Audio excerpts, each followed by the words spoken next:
Chapter 10. "Why are you so sure Scott murdered Tom?" Nancy asked.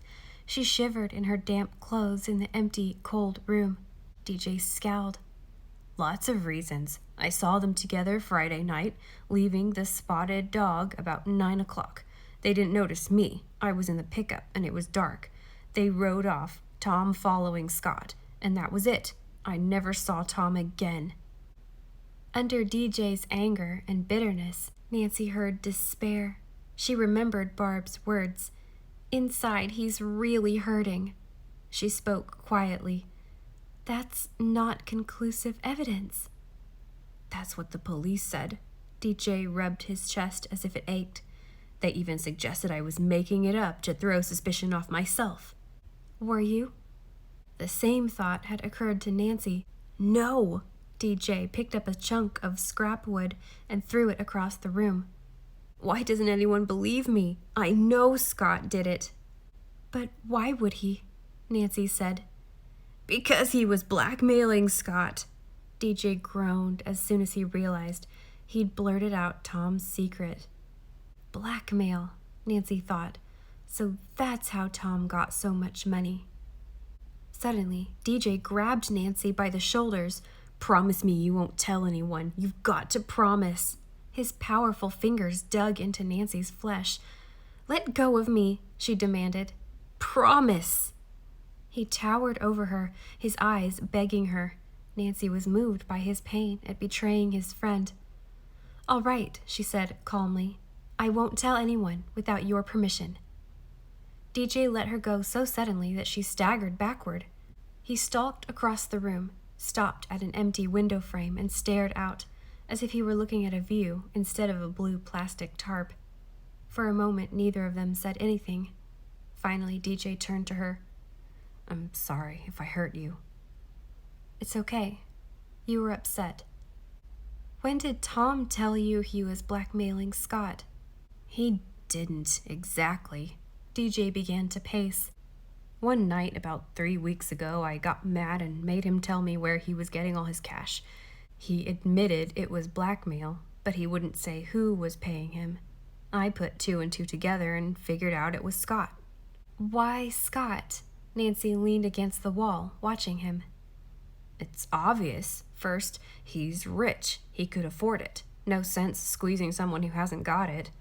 Second, like I said, they were together the night Tom disappeared." "Did they hang out together a lot?" Nancy asked. "No, it was just the opposite." DJ continued pacing, his boots echoing hollowly in the empty room. "I don't like Mr. Rich Boy, but Tom liked him even less. There had to be a fishy reason for them to be together that night." "Scott told me it was coincidence," Nancy said. "They just happened to go out at the same time." DJ stopped pacing and stared at Nancy. "He's lying. Listen to me. Scott's as jumpy as a frog on a hot stone.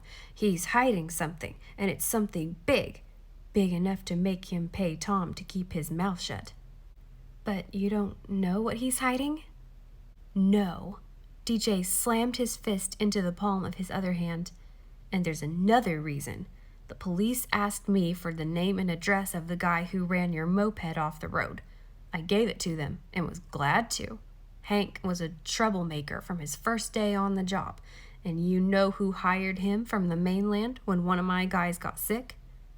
"Scott Winchester," Nancy said. "You got it." DJ nodded. "Have you explained all this to the police?" "Everything but the blackmail." He shook his head and looked up at the ceiling. "Tom, you crazy fool. Why did you let yourself get into so much trouble? I tried to help you. You know I did, you stupid jerk." DJ covered his face with his hands. His shoulders began to shake. After a moment, Nancy went over and touched his back. DJ pulled away, as if stung. "Go away. Leave me alone," he muttered. "I'm sorry, DJ. I really am." Nancy left quietly, wishing she could do more to help him. It was still pouring, the rain blowing almost sideways. As Nancy slowly rode back to the cottage, She went over DJ's reasons for believing Scott was guilty. She had begun to like Scott during their talk on the yacht, but she had to admit the circumstantial evidence was building against him. She had to find out what he was hiding. Hannah had invited Sarah over for lunch, and after Nancy changed into dry clothes, she helped prepare crab salad and blackberry cobbler. A big pot of clam chowder was simmering on the back of the stove, and the kitchen smelled delicious. While they worked, Nancy filled Hannah in on the latest developments in the case, leaving out the blackmail information, as she'd promised DJ she would. Hannah said, mulling over what Nancy had told her. Scott says one thing about Friday night, DJ says another, and claims Scott's lying. Which one do you believe, Nancy? I'm not sure yet. I want to question Scott again, but I think it might be a good idea to talk to Angie first. She dated Scott for a long time, and she must know him pretty well. Sarah arrived just then. She looked tired, but she cheered up a bit when she passed around the pictures of her latest grandchild. During lunch, she and Hannah talked about babies and quilting. The doorbell rang just as Nancy served the coffee. When she opened the front door, she found Jim Hathaway on the porch, rainwater streaming off his slicker. Hi, he said. I thought I'd stop by and give you the latest news, or lack of it. Come in, Nancy said. You're just in time for dessert. Thanks anyway, but I've had lunch. Jim took off his hat and shrugged out of his rain gear. Blackberry cobbler? Nancy said, prodding. Well, I didn't eat all that much, Jim grinned. Nancy pulled another chair up to the table and gave Jim a huge portion.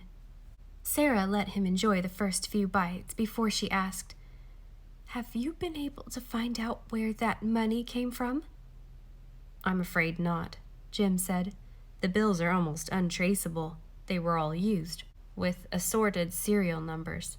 We've sent them off for fingerprinting, but it's unlikely much will turn up. Nancy nodded. There's still more bad news, Nancy. Jim took a sip of coffee. Hank Jenkins, your favorite hit-and-run driver, has disappeared. He never went home after taking the ferry. It seems that he's left town. We've put out bulletins, blanketing the airports and bus stations, but so far no luck. I'm not surprised, Nancy said. If he abandoned an almost new motorcycle, he must have been paid plenty to get lost. That's what we figure, but don't worry, we'll find him sooner or later. Jim turned to Hannah. This is the best cobbler I've ever tasted, Miss Gruen. Did you make it yourself? Hannah smiled. It's an old family recipe. Nancy had the feeling that he was deliberately changing the subject. Jim, would you like more coffee? She asked. It's in the kitchen. I'll come with you. He flashed her a look of gratitude and stood up from the table. Out in the kitchen, Nancy said, Do you have more bad news that you didn't want Sarah to hear? Yes, Jim sighed. We just got the lab results on the hammer you found in the pond. There's no trace of blood, hair, or any other sign that it was the murder weapon. Plus, the coroner says the lethal wound on the skull was caused by an irregular, sharp object, larger than a hammer. Does that mean DJ is no longer your main suspect? Nancy asked. Yes, although we haven't ruled him out. I wonder how the hammer got in the pond, Nancy mused. Tom and his killer fought over it, and one of them flung it away. I suppose there were no fingerprints on it? Not after several days in the water. A large, irregular, sharp object. Nancy tried to picture the scene around the grave, the pond and fields. The rock wall, of course! That was my idea, too, Jim said. One of those stones could inflict a wound like Tom's. Now I'm almost sorry I spotted the hammer, Nancy said. Maybe you'd have checked the walls sooner if you didn't think you'd already found the murder weapon. If the murderer was smart, he took it with him. With all the rocks lying around this island, he could have dropped it anywhere and we'd never find it. He shrugged. I'd better get back to the station. They returned to the dining room. Jim said to Hannah, "Thank you for the cobbler. It was great." Nancy walked him to the door. If anything, the storm had grown worse. She could taste salt spray mixed with the rain that blew into her face. After Jim left, she decided to run over and see if Angie was home. Although Angie and Scott were no longer dating, she could tell Nancy what kind of person he was. She might even know what secret Scott was hiding. Nancy grabbed her yellow slicker. "Now, where are you off to?" Hannah asked. She smiled. "Don't worry, I'm only going around the corner to Barb and Angie's place. I'll be back soon." "Bye, Sarah. It was good to see you again." She slipped out the door and into the gale. Her sneakers were soaked in 2 seconds, and her jeans were wringing wet by the time she walked the short distance to the girls' apartment.